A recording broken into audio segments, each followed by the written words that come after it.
Ladies, this video is for you, specifically for you. And gentlemen, men, you can watch and listen along as well.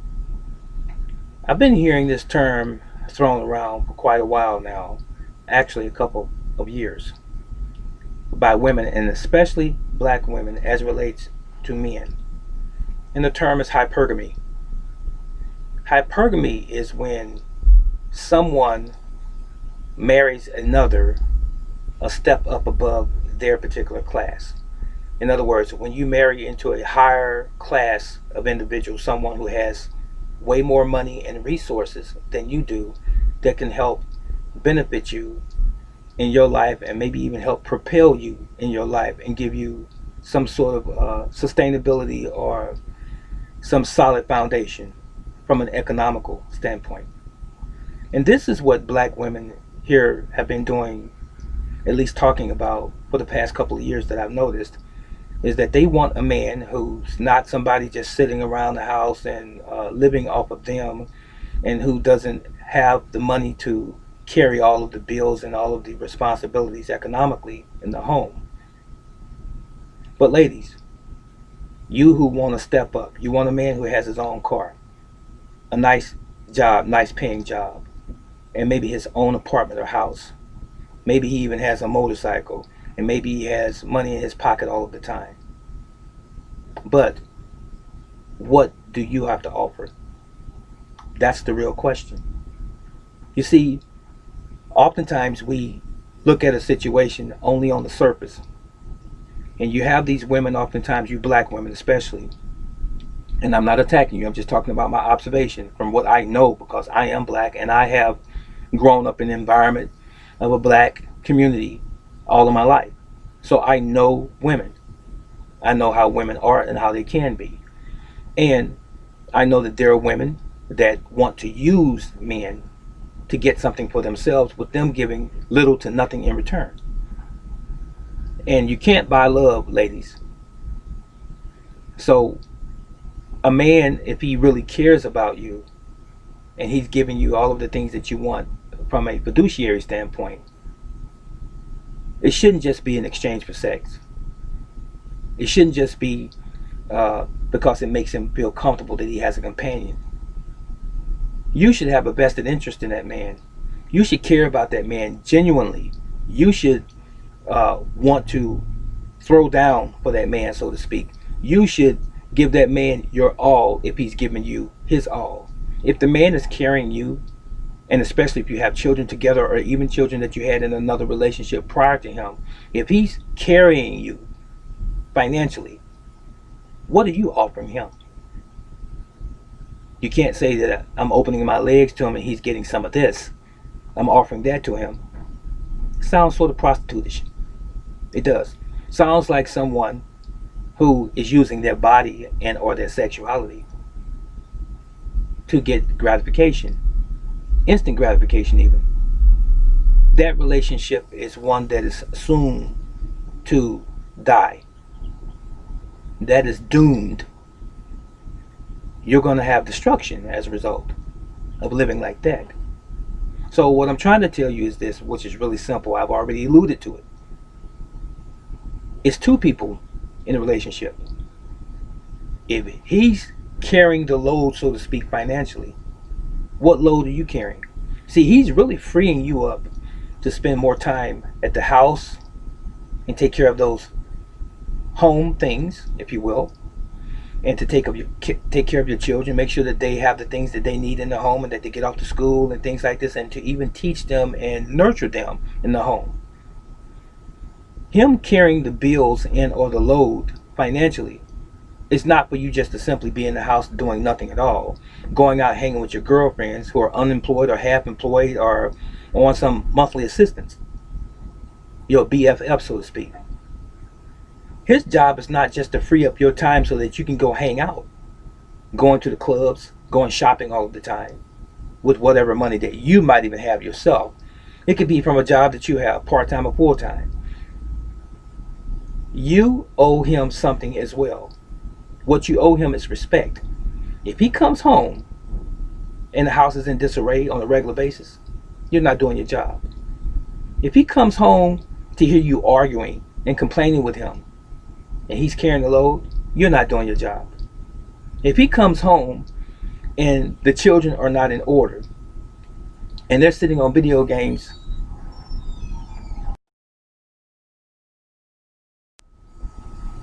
if he's coming home and you're sitting around the house texting all day long, sleeping most of the day, watching reality shows every day, eating snacks and getting fat, but not contributing anything to the household, she's taking care of the man, supposedly.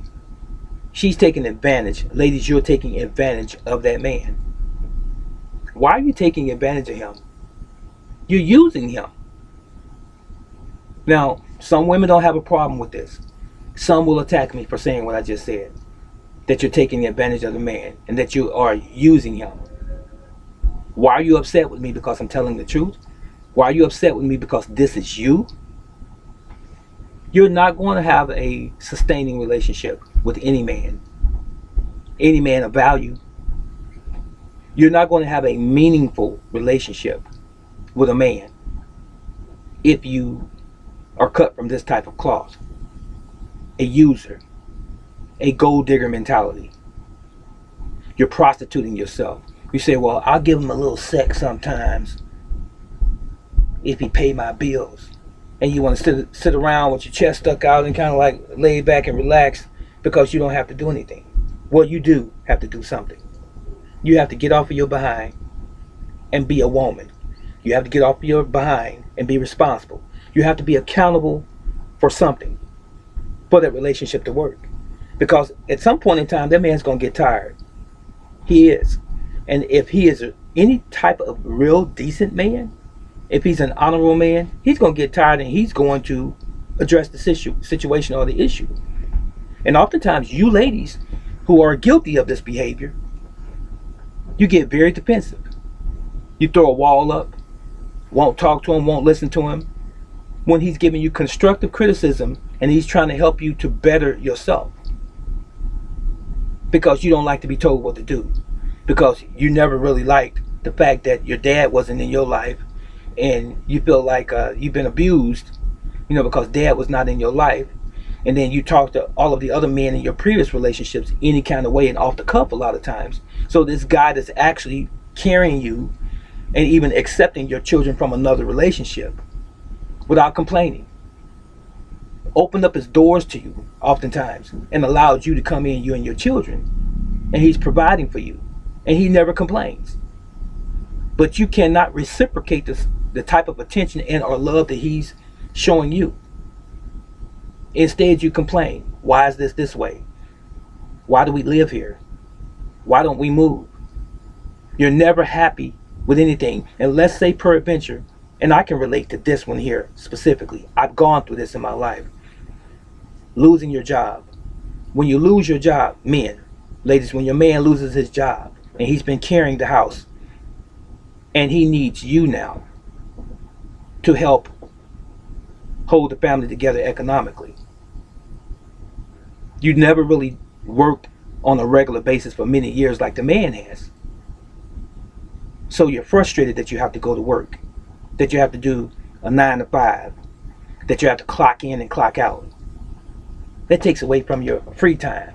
It takes away from your reality TV show time, your Housewives of New York and LA and all of these other things, Real Housewives, your Dr. Phil and your Jerry Springer and your Steve Wilkos and all these other things that you like to watch on television, these judge shows and stuff like that in the morning while you're on your phone texting all of the time, while you can get up at your leisure and go in the kitchen and go get you some snacks and potato chips and some soda and sit and prop your feet up, gaining excess weight, not doing anything, not amounting to anything. You can't do that anymore. So now you have to get up and work. Now you have to prove your worth to that man, the thing that he has been doing for you and your children. So now he's lost his job. It could be the economy. It could be whatever. It could be COVID-19, the reason he lost his job. And now that you are gainfully employed, you don't want to pitch in. You're complaining about paying bills now because He's struggling. He may have had a business and he's trying to rebuild his business back up. But you know, it takes 3 to 5 years for a business to even see any money when you start all over again. But you don't respect that. You start talking about him behind his back to your friends on your job. You start talking about him behind his back to your family members, to your friends on your job who are single women who don't have a man. You're getting relationship advice from them, but they don't have a man. How can they tell you about something? How can they tell you about a value relationship or a meaningful relationship when they don't have one themselves? And then you watch these videos about these women like Put a Ring on It by Beyonce and all of these other songs where these women are talking down about black men. So you find yourself copycatting. You find yourself trying to mimic these images that you see on rap videos, these R&B songs, when women are talking about I can do it by myself and you ain't this and all that. I can carry myself. I got my own money and these types of things. So now since you have your own job, you feel like you don't have to contribute anything to the home. And you tell a man that he's not contributing anything, but all along in the beginning he did. Whatever happened to the vows in marriage and relationships? For better or worse, till death do us part. Remember that? So when a man loses his job, now he's in a worse situation. But aren't you supposed to be his backup? Aren't you supposed to be his helpmeet, ladies? So why is it that you protect him, and when he tries to explain to you anything, you don't want to hear it, you walk away? And then you start this behavior in the home. He's not contributing anything, so you hardly talk to him. You won't even sleep in the room with him sometimes. You don't even want to engage him in any kind of, how should I say, any kind of conversation that is meaningful. You'll ask him about the children, something that's pertaining to the children in the house specifically that has to be addressed. But how you doing today? How do you feel today? How's the job search going today? You don't have conversations like that, meaningful, as I said again, and I might use that term up, meaningful, but that's what I'm really talking about. What are you contributing, ladies to the relationship? Why are you beating up on the man when he's carried you from the beginning? Do you think that he all of a sudden stopped caring?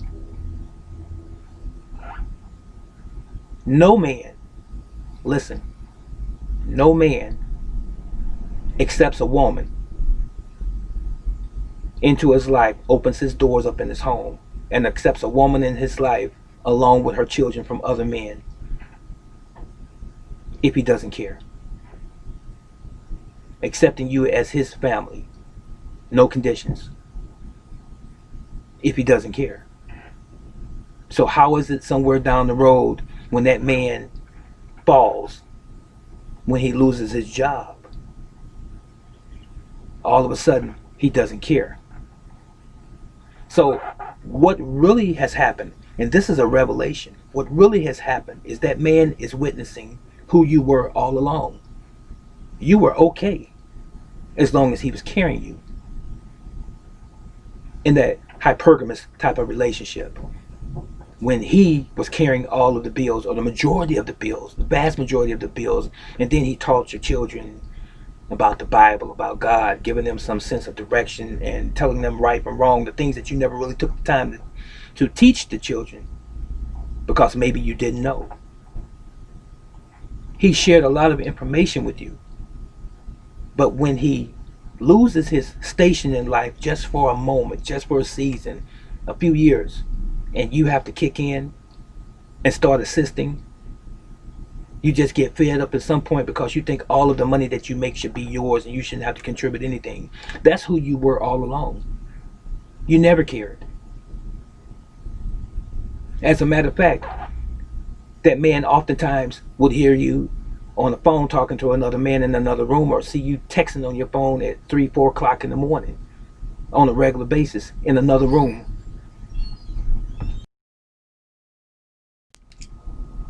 So your behavior changes drastically. It changes drastically because you miss someone carrying you.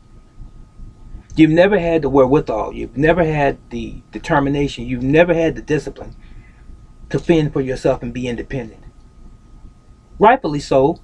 Your first set of children's father may have left, may have been imprisoned and what have you, and you've been alone, a single parent. But that should have been your incentive to start the ball rolling, to start carrying yourself.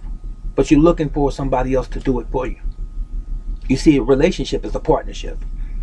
Even though the man might carry the brunt of the work, you have to realize if something happened to that man, it's your job now to help carry him and the family. He's still going to be there for instruction. He's still going to be there for guidance from a spiritual standpoint as well. But you have to be willing to make the sacrifices that he made for you in the beginning. This perfectly 100, I'm keeping it, as they say. Keeping it 100. So, ladies and gentlemen, listen. All of you that are listening to me right now, you ladies in particular, you ladies, I know sometimes you go to your job and you talk to guys on your job and you start sharing things that's happening in your relationship with your man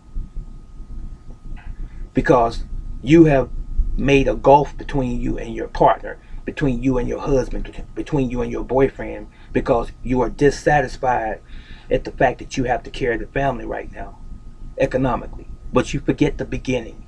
You forget the fact that that man carried you unconditionally, and when he needs your help, you bail on him and you seek out another man so you feel that can help your situation where you can go back to the beginning that you had with the first man that you are currently with. You're seeking somebody else in a hypergamous relationship again so he can replace the man that you have. And once you feel like you have that man, you totally detach yourself over time. Subtly at first, you begin to distance yourself from the man that you're presently living with, your husband, your boyfriend, or your spouse. You distance yourself from him because you're trying to find that step up in that hypergamous mindset of yours. Because you really want to keep everything that's yours. You don't want to share anything. You don't. Every once in a while, you might get him a gift, or you may have given him a gift in time past. But nothing like the things that you do for yourself. This is the truth. It's the honest truth. So, does hypergamy really work, ladies? Does it really satisfy your issues with men? Now, it could be on both sides. It could be the flip side. It could be men, who are relying on the woman because the man might be handicapped or what have you and can't work. And he wants to step up. Disregard that and follow this. I asked the question, does hypergamy work to solve your man issues, ladies? You need a moment to think about it. Understand this. At the end of the day, we are all going to have to face who we are at some point in our lives. It might not be immediately today. It may not even be literally tomorrow. But it's going to come when the real you is going to be exposed. And all of the things that you think that you have and that you have built are going to disintegrate. They're going to dissolve, and it's not going to be around anymore. Meaning this: the good man that you had in the very beginning that you disrespected because he lost his job, and you didn't think it was appropriate for you to assist him to rebuild and to even help him find a job and to encourage him along the way. Instead, you kick him to the side. But you wanted a life of hypergamy again. You wanted to step up because he couldn't maintain your lifestyle and your comfort, your laziness, slothfulness, as it were. So now you're looking for another man outside of your relationship to fulfill that particular need. And it's really not a need. It's something that you call a need in your own twisted way of thinking. But let me tell you something. Karma is something else. It really is. Because if you were peradventure to lose that man that you had in the beginning who cared for you and your children, your family, and because of happenstance, one of those things that he couldn't control the economy or whatever, he lost his job for whatever reason. If you kick him to the curb, it's hard to say I'm sorry once he's gone, and then that relationship that you think that you are in right now, or that new relationship, or what you think you're searching for, fails on you. Karma is something else. You're going to have to pay for it. And I know it's going to be very, very difficult for you to even express your, how should I say, your guilt and your misinterpretation of the situation that you were in, if you want to call it that. It's going to be very difficult for you to say I'm sorry to that man, the man that you burned now, the man that you distanced yourself from, because his situation changed. It means actually you saw your relationship on the surface. You didn't see the heart of the man. You didn't want to. All you saw was this. What can I obtain from this man? What can he do for me? I really never loved him, really never cared for him. All I cared about was him making my life easier for me. And I give him some little sex every once in a while. It's okay, I'll sacrifice that. Is this what life is all about in a relationship?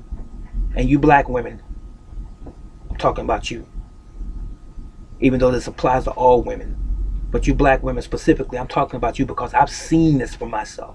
I've even experienced it in my lifetime for myself. Stop using men to get what you want, and you're not giving them anything in return of value. It's supposed to be a partnership in a relationship. You're supposed to love one another unconditionally in your relationship, or else you don't have a relationship. You have simply something else. So ladies, before I go, is hypergamy the answer or the solution to your men issues? You answer yourself that question and be honest. You might even scare yourself. I'm out.